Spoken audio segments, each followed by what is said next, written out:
λόγο ο επόμενος ομιλητής. Παρακαλώ ησυχία. Ησυχία παρακαλώ.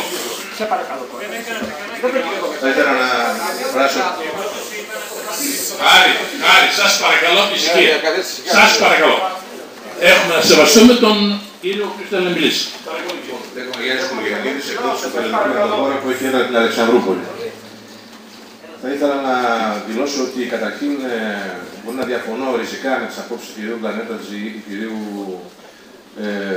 Τριαρίδη, αλλά σαφώς τις σέβομαι, γιατί είναι γενναίες απόψεις, είναι απόψεις που εκφράζονται δημόσια και οφείλει κανείς να σεβαστεί. Στο κάτω-κάτω δεν υπάρχουν κακές ιδέες, κακές απόψεις, υπάρχουν μόνο κακοί άνθρωποι.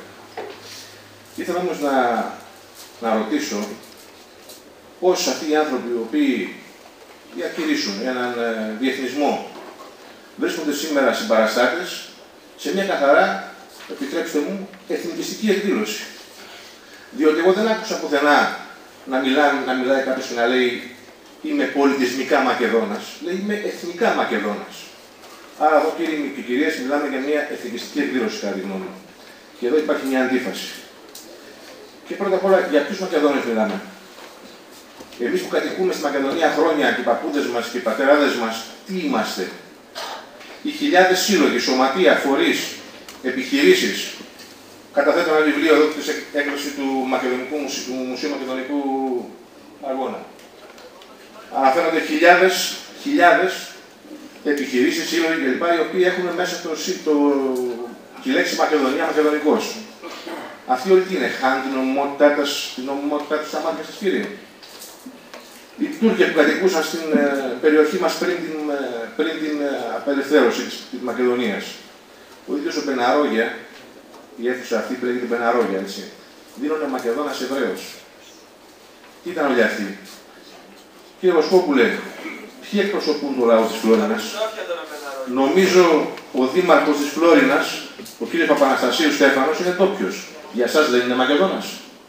Ο δήμαρχος Αμυντέου, ο κύριος Λιάσης, αν δεν κάνω λάθος, δεν είναι ντόπιος. Ούτε αυτό το θεωρείται Μακεδόνα. Ο δήμαρχος Μελίτης, ο δήμαρχος Περάματος, ακόμη και ο πρόεδρος της ΤΕΔ, ο κύριος Αντίδιος Ασπρίδης, δεν είναι Μακεδόνας για εσάς.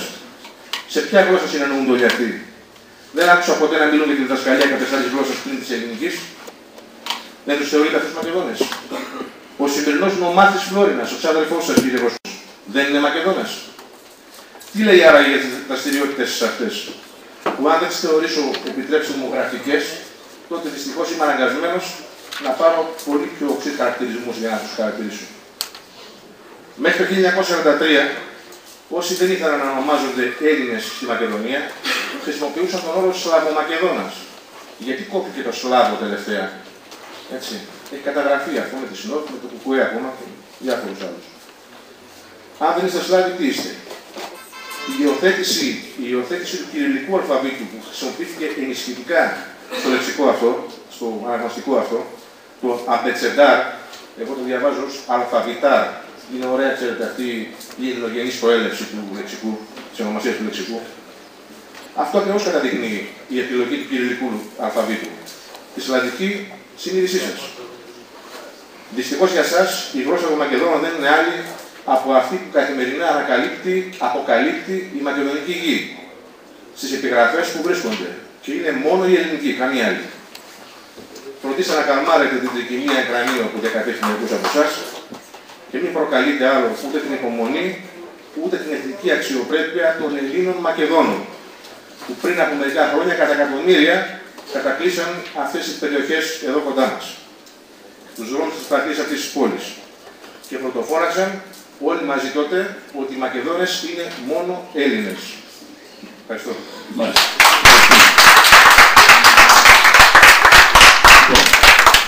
Ευχαριστούμε τον κύριο, ο οποίος μας έκανε αυτή την ανάλυση και του, όσο και αν διαφωνούμε μαζί του, έχει απόλυτο δικαίωμα εδώ να μιλήσει. Ενώ ορισμένες άλλες πλευρές μας απαγορεύουν το δικαίωμα να μιλήσουμε εμείς. Εμείς το επιτρέψαμε και χαιρόμαστε γι' αυτό. Λοιπόν, άλλος κύριος τελειώσαμε. Λοιπόν, ελάτε κύριε Τσιτσιλέκη.